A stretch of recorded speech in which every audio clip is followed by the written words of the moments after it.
Okay, so the reason you keep choosing a relationship that isn't necessarily healthy or isn't necessarily what you want, it's because maybe you didn't see what like a healthy, regulated relationship actually looks like. Okay, so instead you just keep choosing what's familiar. This is for you if you feel like doing all of the work on yourself, you've been working on yourself for a while but you're still not like getting the type of relationship that you really want and that you honestly deserve, but you keep attracting the same kind that like isn't that. So let's talk about that. And it's crazy, right? Because I know from experience and just what I've seen and working with people, it doesn't always like the relationship doesn't always seem like it's not the right relationship at the beginning because it starts off good, everything looks promising, but then somehow you end up in that same spot where you're questioning yourself, you're wondering, like, where did you go wrong? Like, you're carrying this emotional weight and you think it must be you, okay? And in a way, yes, right? But also, like, in a way, no. And I'm gonna explain. But I just want to say this plainly, like, you're not broken. And I think that that sometimes is the default setting when we get into like the same type of relationship over and over again. And it's not quite like, it still isn't quite it. And that's, again, that's probably because you just haven't really seen what a safe, healthy relationship looks like. But deeper than that, you haven't really experienced what it feels like in your body. So when a healthier relationship shows up, your system doesn't even really know what to do with it. Okay. It doesn't feel good right away. It feels unfamiliar. It feels off. It feels boring. So then you go into that, then you tend to go to that other relationship that ends up not working out. Okay. And that's ultimately what this looks like, what this pattern looks like. If you keep ending up in the relationship that isn't working and is not healthy. And you do this, if this is you, the reason this happens is because your nervous system is wired for like chaos in a way versus like a healthy regulated relationship which can be like quote unquote boring. At least that's what it feels like up front. My wife has talked about this, what she learns to call love growing up is not what what she's experiencing now. Okay, it's something that's totally different. Like, have you ever watched people in relationships that seem like just super chill, like nothing is ever really wrong, like they just actually like each other, they just enjoy each other, they trust each other, and there's no like drama? Like, have you ever watched that? Have you ever seen that? Because if not, maybe you grew up seeing like a different script, like a different relationship paradigm altogether, where maybe one person is yelling, one person is shutting down or withdrawing, or maybe it's just like a really quiet relationship where everything is like super passive, everything gets like swept under the rug. Or maybe you saw a relationship where one person was like sacrificing themselves, sacrificing everything. It was always a performance. They felt like they were being controlled. They were always trying to please the other person.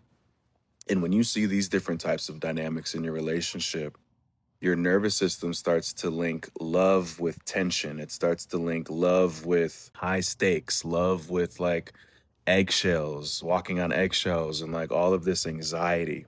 So now your body really just scans for those things automatically. And if it's not detecting those things in this like dating prospect, then it might, you might just feel like, maybe that's not the one. But instead, you tend to find yourself in situations where you really have to like earn your place. You have to like prove your worth essentially, And you probably do find yourself walking on eggshells to like keep the peace with that person. And it's not because you really want that. Like, consciously that's not what you want, but it's because what your body is familiar with. Your body's like, okay, this must be love. This must be the thing.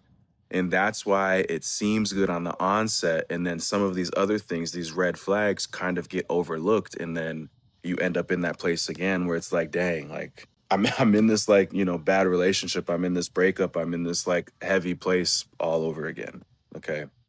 So let's talk about like this peaceful, healthy relationship feeling kind of foreign. And I want to talk about this because if you want to break the pattern, this is what you're going to find yourself walking into at some point if you're, you know, still wanting to be in a relationship, okay? In the future, if that's something that's like in your future that you want. Okay. So you'll meet someone that's consistent.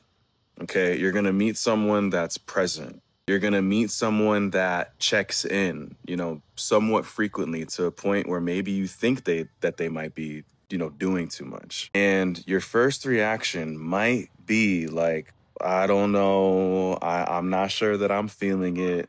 Okay.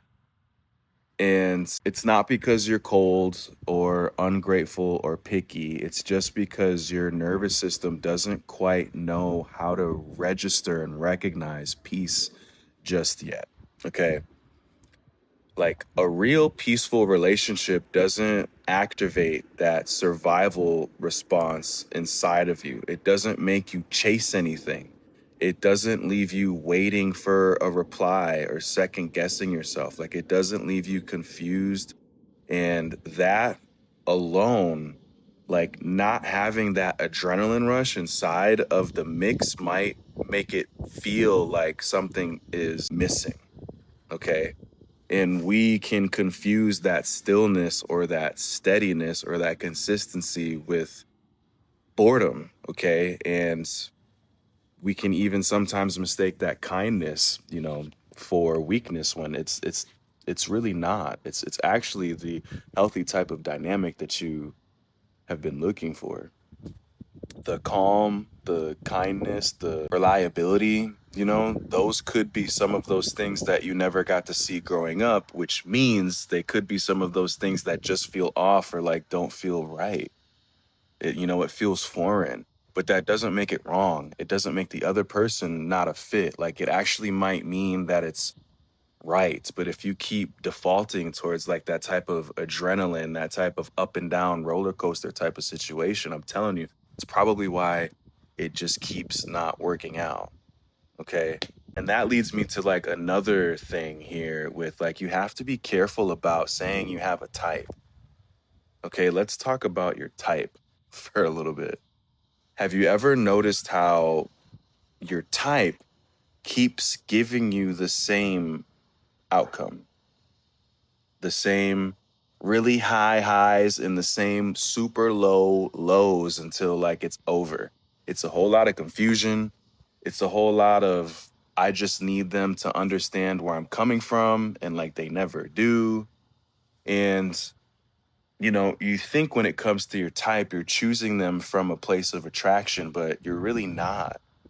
That's the thing that like I want to talk about. You're choosing them based on what your body has learned to expect, and what your body has learned to expect from like an emotional experience, a body experience. And so when someone kind of mirrors, that old pain that's kind of familiar to you, what's an example? Like they withhold things or they criticize you for a bunch of little things, or maybe they just like withdraw. They withdraw their love, their attention.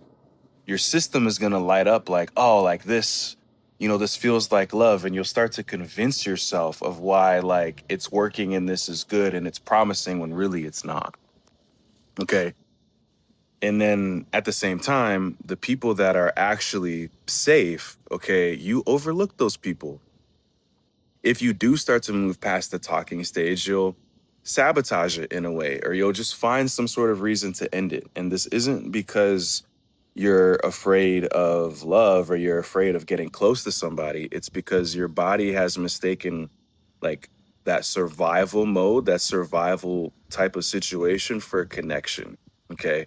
And I'll be honest, like that is a hard truth, but once you swallow that pill, like it's also the cure. Like it's also the doorway out to something better.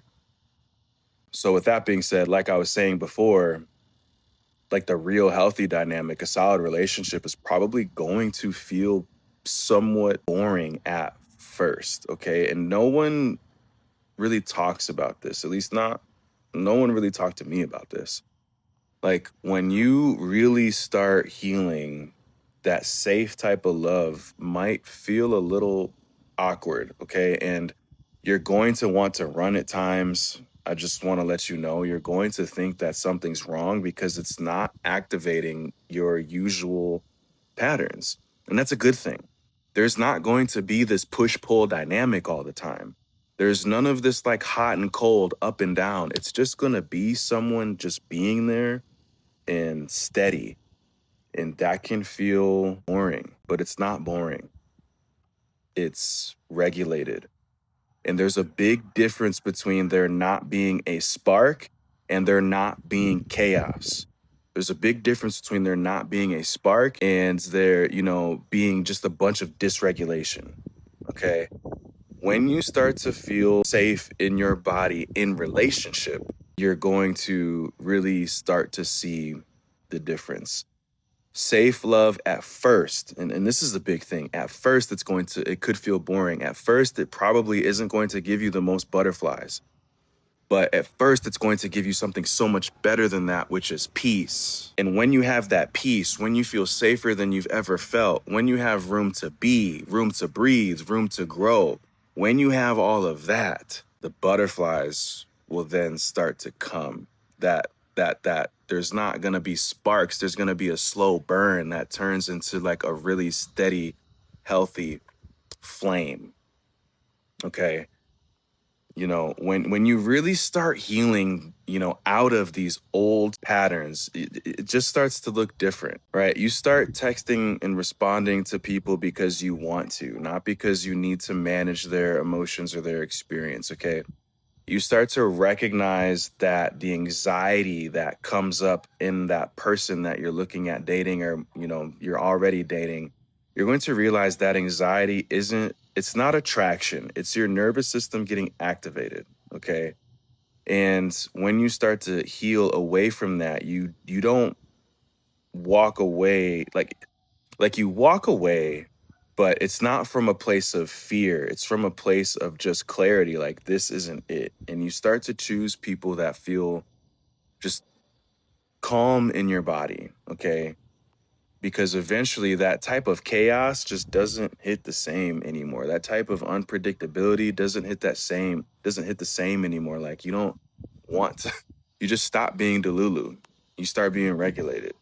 You stop making excuses for people who drain you. You stop negotiating your needs away like they don't matter. You stop shrinking to keep a seat at the table that you don't even enjoy sitting at, honestly. And you really just become someone who can receive love. Okay? That's really what it starts to look like. Now, if that feels like a little bit far away right now, whatever situation you're in, that's okay. That doesn't mean you're behind. It doesn't mean that you've missed your blessing. It really just means like if you're watching this right now, if you're watching this and you're feeling it and it's resonating, it just means your body's waking up to new possibility and that's good. Okay. That means you're like getting to that place where you're never going to have to earn love again, but you're just going to be safe to be seen. So anyways, just a little bit of a relationship rant when I talk about these types of things on my TikTok. My people over there seem to really enjoy it, so I thought I'd sit down and just kind of talk through a little bit of a longer one. So anyways, my name is Sid Scott. Thanks for watching another video. Thanks for slowing down with yourself, slowing down with me, and choosing to focus on what matters and focus on what you really want, and you deserve it. So anyways, I'm going to get out of here. Hope you enjoyed it. Drop a comment, like, subscribe, do all the stuff that I'm supposed to say as a YouTuber who wants to grow, I guess. Do all that stuff, and I'll see you in the next video. Peace.